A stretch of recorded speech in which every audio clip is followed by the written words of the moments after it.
안녕하세요. 반갑습니다. 비트코인 뉴스 팡입니다. 2020년 7월 4일 비트코인 뉴스 전해드리도록 하겠습니다. 도움이 되시다면 좋아요, 구독, 댓글 달아주시면 감사하겠습니다. 뉴스 브리핑 시작해보도록 하겠습니다. 우선 비트코인 1개 이상 보유한 지갑의 숫자가 지속적으로 최고 기록을 계속 갱신하면서 가고 있다는 소식이 있고요. 두 번째 소식은 이 미국의 국세청에서 프라이버시 코인 이 추적 위에서 업계에 도움을 요청했다는 소식입니다. 모네로나 지캐시, 대시 같은 이런 프라이버시 코인에 대한 내용이 있고요. 그리고 SK에서 블록체인으로 종이 서류 없는 휴대폰 보험 시대를 연다라는 소식이 있고요. 그리고 아이콘루프가 지금 60억 규모의 브릿지 라운드 투자 유치를 했다는 소식입니다. 7개의 투자사가 참여를 했다고 합니다. 그리고 영국의 커런시 크라우드가 이 리플렛에 합류를 했다는 소식도 있습니다. 그리고 오스트리아 1위 통신업체가 2,500여 개 매장에 암호화폐 결제를 지원할 예정이다라는 기사도 있습니다. 그리고 세일스포스 공동 설립자가 이 블록체인 퍼블릭 민트를 출시한다는 소식입니다. 그리고 오프라인 사용 가능한 이 차이 카드라는 게 출시가 된다고 합니다. 자, 그러면 첫 번째 소식부터 보도록 하겠습니다. 지금 이제 비트코인의 1개 이상 보유한 지갑의 숫자를 2019년 12월부터 지금 현재까지 지금 나타낸 건데요. 그래프를 보시면 아시겠지만 우상향하는 게 뚜렷하게 보이실 겁니다. 지갑의 숫자, 그러니까 비트코인을 1개 이상 담고 있는 비트코인의 주소예요. 그렇다는 건 그만큼 비트코인을 가지고 있는 사람의 숫자가 계속 늘어나고 있다는 것이라고 해석을 할 수도 있고요. 그리고 비트코인을 여러 개를 이제 분산해서 투자를 하는 사람이 늘어났다고도 할 수도 있습니다. 하지만 지금 이 시간으로 봤을 때 거의 10년 가까이를 두고 봤을 때 비트코인이 지갑 수는 지속적으로 계속 증가하고 있는 부분을 명확하게 볼 수가 있습니다. 그땐 10만 개도 안 됐던 시절도 있었는데 지금은 82만 441개나 있습니다. 그러니까 배수로 따지자면 거의 8배 또 넘게 지금 2011년도부터 따져도 8배가 넘죠. 그 정도로 많은 숫자가 지금 이제 비트코인을 지금 가지고 계시는 거고 앞으로도 지금 상승 곡선이 추가적으로 나올 가능성들이 더 높아 보이죠. 지금 현재 이 추세는 보통 이제 가격이 급락하거나 지금 이제 조정이 있었을 때 살짝 이렇게 내려오는 부분이 있었지만 다시 또 완만하게 올라가는 모습들, 시간이 지나면서 계속 완만하게 올라가는 모습을 볼 수가 있습니다. 그러니까 비트코인의 가격과는 또 별개로 단기적으로 비트코인의 가격이 급락을 할 때에는 지갑수가 잠깐 줄어들지만 시간이 지나면 다시 또 상승하는 흐름들을 계속 이어가고 있다는 걸 전체적인 추세로 우리가 알 수가 있습니다. 그러니까 계속 신규 유입이 계속 있다라고도 해석을 어느 정도 할 수가 있겠죠. 자, 그리고 빈스 프린스의 비트코인 분석인데요. 지금 비트코인 가격 전망 단기적으로 지금 두 가지 방향성 보고 있습니다. 우선 위쪽으로 상승하느냐, 지금 아래쪽으로 다시 한번 내려오느냐. 첫 번째는 이 장기적인 트렌드 라인이라고 할 수 있는 이 트렌드 라인을 기준으로 해서 이 트렌드 라인 아래쪽에 지금 머물게 된다면 추가적인 하락세가 더 나올 수 있다라고 볼 수 있습니다. 그래서 약세가 단기적으로 조정이 되고 그리고 지금 이 가격대인 8,600달러 선까지도 지금 하락하고 여기를 찍게 되면 다시 한번 반등이 지금 9,000달러대로 다시 한번 반등이 나올 수도 있다라고 이런 방향을 예상을 하고 있습니다. 하지만 만약에 이 트렌드 라인 위쪽으로 올라오게 된다면 이 위쪽에 다시 상승하게 된다면 지금 이제 9,140달러 선 정도 됩니다. 이 선이. 그래서 이 선 위쪽으로 올라오게 된다면 다시 한번 여기에 지지를 받고 트렌드 라인의 지지를 받고 지금 9,718달러 정도까지 다시 한 번 더 상승할 가능성이 있다라고 보고 있습니다.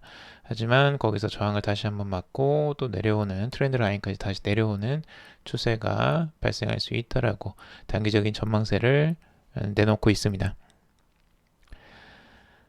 자, 미국의 국세청이 이 프라이버시 코인 추적 위해서 업계에 도움을 요청했다라는 소식인데요.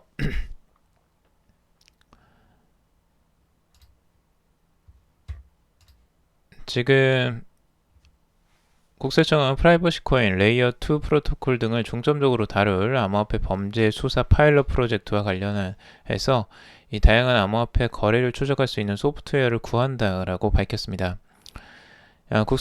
미국 국세청입니다. 이 추적 대상 기술로 이 프라이버시 코인인 모네로, 지캐시, 대시, 그린, 코모도, 버지, 호라이즌 을 꼽았고요. 그리고 레이어 2 오프체인 프로토콜 네트워크인 라이트닝 네트워크와 라이덴 네트워크, 셀러 네트워크, 그리고 사이드 체인인 플라즈마, 오미세고, 그리고 슈노르 서명 알고리즘 통합 기술을 제시를 했다고 합니다. 기관은 최근 불법적인 프라이버시 코인 사용이 급증하고 있지만 이 관련 거래를 추적할 수 있는 수사 자원이 거의 없다라고 지적을 하고 있습니다. 이어 관련 소프트웨어 응용 프로그램을 확보하면 이 프라이버시 코인 및 프로토콜의 익명성을 활용한 불법 행위 수사 효과를 높일 수 있을 뿐만 아니라 범죄 자체를 억제하는 효과도 있을 것이라고 설명을 하고 있습니다. 그래서 지금 이제 국세청에서도 이런 부분에 대해서 프라이버시 코인에 대해서 앞으로 이제 단속을 강화할 것을 예상할 수가 있죠. 전 세계적으로 지금 그 규제가 계속 강화되고 있습니다. 특히 프라이버시 코인에 대한 규제가 강화되면서 국내에서는 이 거래소에서 상장 폐지가 되는 그 추세에 지금 놓여 있죠. 그래서 업비트 같은 경우는 많은 코인들, 프라이버시 코인들을 지금 이미 상장 폐지를 하고 지금 진행을 하는 상태고요. 지금 다른 암호화폐 거래소들도 지금 조금씩 그 추세를 따라가고 있습니다. 규제가 앞으로 이제 강력하게 나올 것이에요. 지금 프라이버시 코인은. 그래서 이런 부분은 좀 주의를 요한다라고 말씀을 드리고 싶습니다. 앞으로 이제 거래하기가 쉽지 않을 수가 있기 때문에 뭐 개인 간의 거래들은 가능하겠지만 특히 이 프라이버시 코인이 이제 범죄에 사용될 가능성들이 높다고 지금 보고 있기 때문에 이런 부분에 대한 규제가 더 강화되는 것 같습니다. 자, 그리고 SKT 이 블록체인으로 종이 서류 없는 휴대폰 보험 시대를 연다라는 소식인데요. SK텔레콤은 블록체인 기반으로 종이 증명서 제출 없이도 휴대폰 보험 보상 신청 및 처리가 가능한 이니셜 휴대폰 보험 보상 서비스를 선보인다고 합니다. 지금까지는 이제 고객이 휴대폰 파손에 따른 보험 혜택을 받으려면 종이로 된 수리 내역서와 영수증을 보험사의 팩스나 이메일, 앱을 통해 제출을 해야 됐습니다. 이 과정에서 발급된 서류가 분실되거나 훼손돼서 보상금 지급이 지연되는 문제가 종종 발생이 되기도 했다고 하는데요. 지금 SK텔레콤은 이러한 불편을 해소하기 위해서 삼성전자 서비스와 보험사와 협력해서 블록체인 기술을 활용한 이니셜 휴대폰 보험 보상 서비스를 내놓았습니다. 해당 서비스는 지난해 SK텔레콤을 비롯해서 14개사가 공동으로 연합해 출범한 이니셜 DID 연합의 첫 번째 결과물이라고 합니다. 서비스 이용 고객은 이 휴대폰 서비스 센터로부터 수리 내역서와 영수증을 전자증명서 형태로 이니셜 앱을 통해 발급받고 이를 앱에서 바로 보험사로 전송해 보험 심사를 받게 된다고 합니다. 이 발급, 제출된 전자증명서는 이니셜 블록체인 기술을 통해서 위 변조 및 유출이 불가하도록 안전하게 관리가 된다고 합니다. SK텔레콤 관계자는 이제 고객이 직접 증명 서류를 수령하거나 제출하는 과정이 생략돼서 서류 위비에 따른 고객 불편이 사라지고 보상 신청부터 심사, 보상금 수령까지 24시간 내 신속한 처리가 가능해질 전망이라고 합니다. 지금 이제 이런 보험에서도 이 블록체인이 활용이 되는 부분인데요. 지금 SK텔레콤에서 이제 휴대폰 보험에 대해서 이런 블록체인을 사용하는 거고, 다른 보험사들도 지금 블록체인 활용을 지금 적극적으로 추진하고 있는 것으로 알고 있습니다. 자, 그리고 아이콘루프 60억 규모 이 브릿지 라운드 투자 유치라는 소식입니다. 국내에서 가장 성공적인 그 ICO였던 지금 아이콘에서 아이콘루프가 이 브릿지 라운드 투자에서 60억 원을 유치하면서 누적 투자금 160억여 원을 달성했다라는 소식입니다. 이번 투자에는 한국성장금융투자운용, 그리고 키움인베스트먼트, 다날홀딩스, KB클라비스 인베스트먼트, 그리고 TS인베스트먼트, 코리아 에셋투자증권, 패스파인더 H 등 7개 투자사가 참여를 했다고 합니다. 이 중 한국성장금융투자운용은 1,200억 원 규모로 조성한 핀테크 혁신펀드의 투자 대상 업체 중 하나로 아이콘루프를 선정해서 최근 직접 투자를 진행했다고 합니다. 여기에는 이제 각자 이 비즈니스 기회와도 연결성이 있는데요. 지금 이제 이 돈만 투자하는 부분을 떠나서 앞으로 이 플랫폼을 활용하는 쪽에도 굉장히 투자 업체들이 관심을 갖고 있는 것 같습니다. 지금 이번 투자 유치로 총 160여억 원을 확보한 아이콘루프는 이 자사의 DID 플랫폼인 마이아이디 기반 서비스 출시에 주력할 계획이라고 합니다. 오는 3분기 상용화를 계획하고 있는 마이아이디 서비스는 이 금융위원회의 혁신금융 서비스로 지정된 마이아이디를 기반으로 이 금융권에서 실명 인증이 필요한 모든 서비스에 이용할 수 있다고 합니다. 마이아이디를 중심으로 이 디지털 아이디 생태계 구축에 협력하는 연합체인 마이아이디 얼라이언스에는 현재 시중은행, 증권사, 이커머스사, 제조사 등 다양한 분야의 약 70개 기관 및 기업이 파트너로 참여를 하고 있다고 합니다.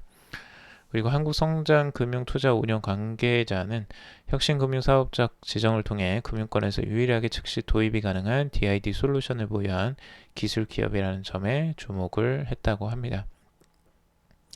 그래서 앞으로 이제 핀테크 기술 쪽에서 지금 앞서가고 있는 이 기능들, 그리고 이 마이아이디라는 이 DID 서비스를 굉장히 중요하게 지금 생각을 하고 있는 것 같고요.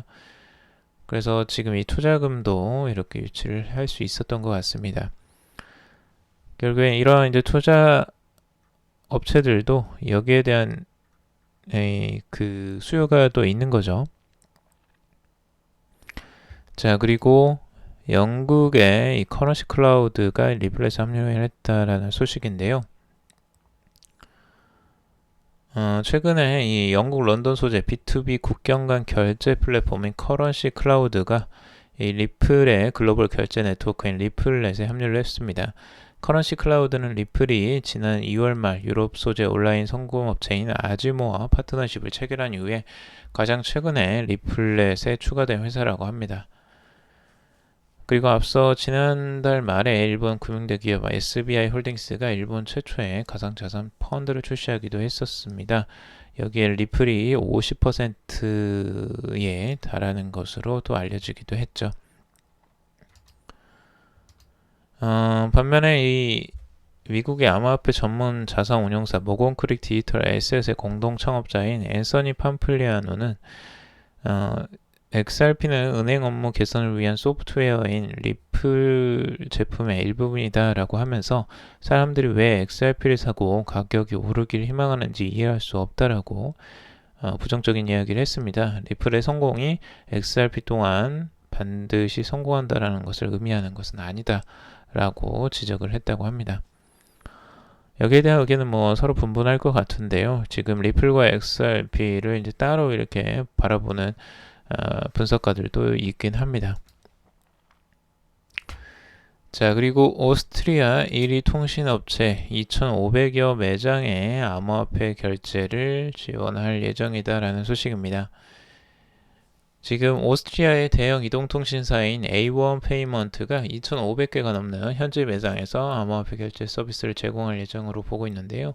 지금 A1은 지금 210만 유선통신과 그리고 510만 모바일 통신 이용자를 지원하는 오스트리아 최대 통신업체입니다. 지난해 기업은 실험적으로 7개 매장에 암호화폐 결제를 도입하기도 했었다고 합니다. 이미 그러니까 시험을 해본 거죠. 그리고 오스트리아 암호화폐 보유자는 이번 여름부터 현지 매장 2,500여 곳에서 비트코인, 이더리움, 대시로 결제를 할 수 있다고 합니다. 매장은 법정화폐로 정산을 받기 때문에 시세 변동에 영향을 받지 않는다고 합니다. A1 페이먼트는 해당 서비스를 지원하기 위해 이 자사 플랫폼에 현지 핀테크 기업인 살라만텍스의 암호화폐 결제 소프트웨어를 결합했다고 합니다. 이 살라만텍스는 해외로 암호화폐 결제 서비스를 확장하기 위해서 프랑스 인제니코, 독일 콩카디스 등 여러 모바일 결제 기업과 협력 중이라고 합니다. 마르쿠스 페야제비치 살라만텍스 최고 운영자는 이 신용카드처럼 손쉽고 편안한 암호화폐 결제를 가능하게 하는 것이 목표라면서 A1과 함께 더 많은 대중의 서비스를 지원하기 위해 작업 중이다 라고 말을 했습니다. 지금 오스트리아 같은 경우도 지금 코로나19 이후에 이 정부와 산업 모두가 디지털 비현금 결제 사용을 지금 촉구하고 있다고 합니다. 그래서 암호화폐 결제 도입 매장들이 이러한 변화를 선도하고 이제 확장하게 될 것으로 기대를 하고 있는데요. 그러니까 전 세계적으로 이런 그 트렌드가 지금 바뀌어가고 있는 걸 알 수가 있습니다. 이 결제 시장에서도 암호화폐를 적극적으로 이제 활용하려고 하는 업체들이 계속 늘어나고 이 비대면 서비스가 활성화되면서 이런 것들이 이제 계속 늘어날 것으로 결제 서비스가 늘어날 것으로 보여집니다. 자, 그리고 세일스포스 공동 설립자 이 블록체인 퍼블릭 민트를 출시했다라고 합니다. 미국의 IT 기업인 이 세일스포스 기술 전문 사이트인 시넷 등을 공동 설립한 할시마이너가 법정화폐 거래의 효율성과 접근성을 개선하기 위한 블록체인 이 퍼블릭 민트를 출시했다라는 보도입니다. 할시마이너는 2년간 개발 끝에 프로그래밍 가능한 블록체인 퍼블릭 민트를 출시했다고 밝혔는데요. 플랫폼은 하이퍼레저 배수를 변형한 버전으로 별도의 합의 수수료 메커니즘을 사용하고 있다고 합니다. 퍼블릭 민트는 예금보험공사 보증은행에 보관된 자금을 토큰화할 수 있는 블록체인이라고 하는데요. 은행 계좌가 없어도 누구나 법정화폐 자금을 토큰화해 자체 디지털 통화 시스템을 구축하고 스마트폰으로 달러 거래를 진행할 수 있다고 합니다. 그래서 기업들은 퍼블릭 민트를 이용해서 신용카드, 전신송금, 자동교환 결제 시스템을 통해서 달러 결제를 받을 수 있게 된다라고 하고 있습니다. 굉장한 서비스인 것 같습니다. 실제 은행 계좌 없이도 법정화폐 자금을 실제 토큰화가 가능하고 자체 디지털 통화 시스템을 구축하는 이런 플랫폼입니다. 지금 퍼블릭 민트는 이 블록체인을 은행 시스템 이용에 어려움을 겪는 암호화폐 기업을 위한 솔루션으로 사용될 수 있다라고 강조를 하고 있습니다. 플랫폼은 현재 달러만 지원하고 있지만 향후 다른 법정화폐 지원도 추가해 나갈 계획이라고 합니다. 그러니까 암호화폐 기업 같은 경우는 실제 은행을 이용하기가 쉽지가 않죠. 아무래도 이제 법정화폐보다 암호화폐를 많이 이용한다면 이런 문제가 있을 수 있는데 그 문제를 이제 해결해주는 해결책이 또 될 것으로 보여집니다. 이 퍼블릭 민트는 하이퍼레저, IBM 디지털 SLNet과 협력하고 있으며 이 자금 보유 업무를 지원할 200개 이상의 은행들과 제휴를 맺고 있다고 합니다. 할시마이너는 이 퍼블릭 민트를 통해서 은행이 보관하고 있는 자금을 토큰화해서 애플리케이션과 업무 프로세스 구축에 활용할 수 있다라고 보고 있습니다. 이 법정화폐 담보 탈중앙화 금융 앱 개발을 활성화하는 데에도 도움을 줄 것으로 예상을 하고 있습니다. 자, 그리고 지금 간편결제 서비스 차이가 이 선보령 체크카드를 내놓았다고 합니다. 3일날 이 차이는 차이카드를 출시한다라고 밝혔는데요. 차이카드는 은행 계좌를 연동해서 사용하는 선불형 체크카드라고 합니다. 전국 이 310만 BC카드 온 오프라인 가맹점에서 이용이 가능하다고 하고요. 지금 차이카드 같은 경우는 각종 브랜드 상품을 최대 50% 할인된 가격에 구매하는 부스트 혜택을 제공할 예정이라고 하고 있습니다.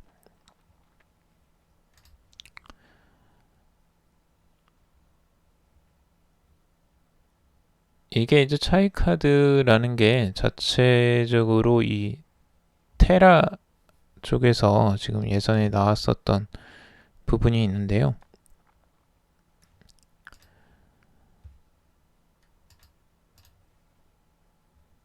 이 차이카드 대표는 이 차이카드로 오프라인에서도 차이 서비스를 이용할 수 있게 됐다면서 앞으로 고객이 다양한 혜택을 누리도록 다양한 서비스를 추가할 예정이다 라고 하고 있습니다.